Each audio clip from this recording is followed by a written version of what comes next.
Is it happening? Yes, it is. I'm live. It's the Nazarite bringing you Hebrew lore from days of yore. Fix the angle there. Okay.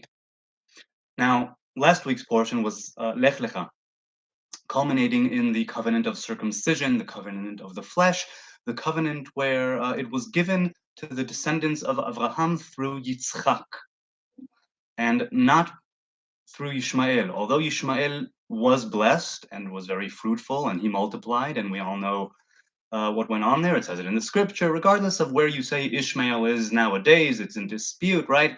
But the covenant of Yitzchak, of Abraham, of Yitzchak, did carry on through Jacob, through the tribes, to this present day. And there is one verse. It's Genesis 17:22. Wait, did I get that right? Is it? Yeah, it's Genesis 17:22, where after God commands him to make that covenant of circumcision, to walk before him and be perfect, after he changes his name to Avraham from Avram, after he changes Sarah's name from Sarai to Sarah, then this verse, and I'm reading from the JPS Tanakh 1917, and he left off talking with him, and God went up from Abraham. God sort of leaves Abraham and goes up, right? Vaya'al Elohim me'al Avraham. I haven't looked into the commentaries on this verse, or I don't have any in memory other than Rashi. And even that one, I was mistaken in what I had in my mind, and I looked it up, and it's not what I thought. The commentary that I was thinking of Rashi was pertaining to a different verse, but it's a good thing I looked it up. Rashi says that it was a sort of clean speech, meaning that God went up from Abraham as if in some sort of loving embrace, some sort of intercourse, if you will, and I mean a union, right? A connection, a deep connection where one goes on top of the other, like something along the lines of of missionary style, where there's a top, right? There's the top, there's the bottom, there's the influencer, and there's the one who receives. And this, right after this verse, right, he left off talking with him, and God went up from Abraham. In Hebrew, Vaya'al Elohim me'al Avraham. I understand there's the International Standard Version, which is the same verse. With that, God finished talking to Abraham and ascended, leaving him. This, I think, many times I'll go with the JPS Tanakh. With this one, and with what I want to say here in this context, the International Standard Version translation of the Hebrew Bible, where it says, and right, God finished talking to Abraham and ascended, leaving him. This is what I want to talk about right now. So, regardless of what translation you go by, or which one is more right closer to the truth and to the Hebrew, as far as I'm concerned, the International Standard Version of ascension and leaving Abraham is the one that at least, let's say, shines before me today in the context of what I want to speak here, which is the covenant of circumcision was given. The commandment of the covenant was given. God finishes talking to Abraham and ascends, right? The divine revelation ascends, leaving Abraham. And then it's on Abraham to ascend, to elevate himself and all of his household, the males. The females have a different covenant, more internal, manifested physically as well, but not in the flesh as something that's man-made, like foreskin being sliced off. It's something that women, and I'm not a woman, so I can't get into the details, right? But there is a kind of internal covenant with the woman, having to do, I presume, with the life-giving abilities, all of that, right? Pregnancy, birth, which is also why which is also where the curse hit the woman, right, in Eden. So God ascends, leaving Abraham. It's as if God is saying, look, walk before me and be perfect. Change your name. Change your wife's name. There's a kind of essential thing having to do with the name and with how we manifest or with our potential to manifest ourselves in the world, who we are, what we are, and the nature of that I leave up to you. God finishes talking to Abraham. There's a kind of finality there. He finished talking to Abraham and he ascends, leaving Abraham alone to make a decision.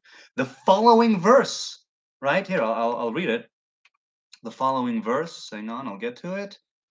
Right, 17:23. So again, I'll read the JPS Tanakh and then I'll read the other version. Okay. Now, they're both pretty much the same. So I'll read the JPS Tanakh version. So 1723, right? So God ascends, leaving Abraham. The next verse is as follows. And Abraham took Ishmael his son and all that were born in his house, and all that were bought with his money, every male among the men of Abraham's house, and circumcised the flesh of their foreskin in the self same day, as God had said unto him. End of verse. Right after God ascends, leaving Abraham to his own devices, right? Walk before me, be perfect, be willing to make a change. And then God leaves. Abraham presumably had a choice, right? Free will. Do I make this covenant at 99 years old? Do I make my son go through it at 13 years old? And all of the males in my household, those born, those bought. And again, the idea of buying humans aside, it's not a good thing, but that's the way it happened back then. And sadly, still goes on these days, but I can't even contemplate that at this moment. And so God leaves Abraham, and Abraham makes the choice. And the following verse is, he stood up and he did what he had to do, or what he was commanded to do, what he wanted to do. And in doing so, in making a covenant in his flesh, he is able to elevate himself and sort of reach where God had ascended to, so to speak. There was a divine revelation which was which ascended and left Abraham. And then Abraham had to lift himself up. Now, you could make the argument, what do you mean the flesh? The flesh, the spiritual, why would that make a difference? You would think that God wanted the human being to be perfect, to be complete. And exactly there is where the Hebrew faith comes and says, no, perfection is found in imperfection, in taking pieces off of yourself, pieces that have to do with your very life, pieces that have to do with, let's say, an organ where there's urine and there's semen, right? There's the waste and the some kind of refuse, right? The what ought to be let go of, and there is what can bring potentially new life into existence, right? It's like life and death, so to speak, encompassed in this organ, which is also why, well, never mind, let's forget about also. This covenant of the flesh, it signifies that covenant of elevation, right? It's called an ot brit, a sign of a covenant, a symbol of a covenant. And I think that, again, I didn't look into all of the different commentaries on this, or maybe I did at the time way back and I forgot them. Likely that I learned a few and forgot them.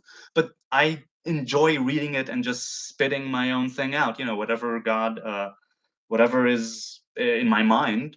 It's not a question of right or wrong, it's a question of how I see things now. And this verse, which I've read, thank God, many times in the past, I was thinking, what was it? What was it? And today, or a couple of days ago, when I was thinking about it, no, it was yesterday, when I was thinking about it, I was like, wait, so God ascends over Abraham. Rashi says that it was a kind of thing where he went above him, and that from this we learn that the sacred, the righteous people are the chariot of the Most High, and that God sort of rides on them, as it were.